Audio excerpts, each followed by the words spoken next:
আসসালামু আলাইকুম। আপনারা অনেকে জানতে চেয়েছেন আমরা সিঁড়ির হাইটটি কতটুকু দেই? আর নব দিয়ে যদি রেলিংটি করি তাহলে এটা স্ট্রং হবে কিনা? আজ সকল প্রশ্নের সমাধান নিয়ে আমি হাজির হয়েছি। আমি রবিউল আছি আপনাদের সাথে। আজ আমরা কথা বলব গ্লাস রেলিং এর টেকসইটা নিয়ে। আপনারা দেখতে পাচ্ছেন আমার এখানে একটি গ্লাস রেলিং করা হয়েছে। আমরা যদি একটু দেখাই আপনাকে প্রথমত হাইটটা নিয়ে আপনি দেখতে পাচ্ছেন এটা আছে একটা স্ট্যান্ডার্ড হাইট। আমি একটু দেখাই আপনাকে উঠে দেখেন। দেখতে পাচ্ছেন একদম হাইটটা স্ট্যান্ডার্ড হাইট। এটা হচ্ছে স্ট্যান্ডার্ড হাইট। অনেকে ভাবে যে এটাতে আমরা ৪০ ইঞ্চি কেন দিব বা ৩.৫ ফিট কেন দিব? আসলে এই গ্লাসের জন্য এটাই পারফেক্ট। এই হাইটটাই পারফেক্ট। আমরা এটার জন্য দোকানে একটা স্যাম্পল করে রেখেছি। আর যদি এখন টেকসইটা নিয়ে কথা বলি বা স্ট্রংটা নিয়ে কথা বলি তাহলে আপনারা দেখতে পাচ্ছেন আমাদের এখানে নব দিয়ে লাগাইছি যে নবগুলো আমরা সাইডে প্রোভাইড করি। দেখতে পাচ্ছেন কতটা স্ট্রং। আমি যদি একটু থাপ্পড় দিয়ে দেখাই তাহলে আপনারা বুঝতে পারবেন কতটা স্ট্রং। এখানে কিন্তু আমাদের কোনো হাতল নাই, কোনো কিছু নেই। শুধুমাত্র নবের উপরে ডিপেন্ড করে আছে। তাহলে আপনারা দেখতে পাচ্ছেন যে এই দেখেন আমি থাপ্পড় দিচ্ছি।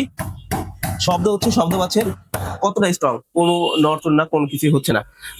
যাদের টেকসই নিয়ে সন্দেহ আশা করি আমাদের এই ভিডিওটি দেখলে বা আমার অফিসে যদি ভিজিট করেন তাহলে এই বিষয়গুলো আপনাদের জন্য ক্লিয়ার হয়ে যাবে। আপনারা যদি সরাসরি আমাদের অফিসে এসে আমাদের কাজটি দেখতে চান তাহলে আমাদের অফিসে সরাসরি আসতে পারেন। আমাদের অফিসের ঠিকানা 292 এবং 293 নম্বর মেট্রো রেল পিলারের পূর্ব সাইডে Bashundhara interior and glass, Kazipara সরবরাহ মাঝামাঝি।